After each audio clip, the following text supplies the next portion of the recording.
দেখতেছি মেয়েদের কোনো দোষ নাই। কোনো সময় মেয়েরা বলে না যে আমি তোমাকে ভালোবাসি। সব সময় প্রেমের প্রস্তাব দেয় আগে ছেলেরা পাঠায়।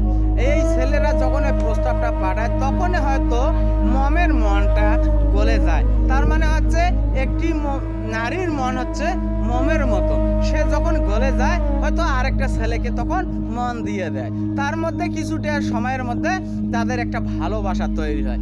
ভালোবাসা তৈরি হওয়ার পরে দেখা যাচ্ছে ভালোবাসাটা কিছুদিন পরে আবার ভেঙে যায়, কিন্তু এই ভালোবাসাটা টেকে না, কারণ সে একজন বিবাহিত।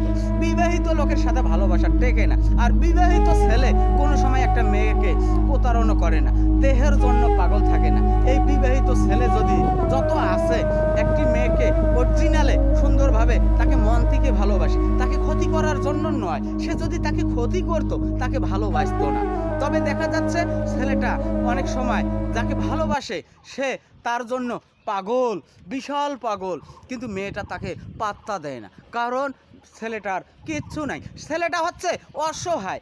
এই ছেলেটা কি বুঝবে সে তোমাকে ভালোবাসে না? আসলে মেয়েদের ভালোবাসা কোনো সময় প্রতারণা হয় না।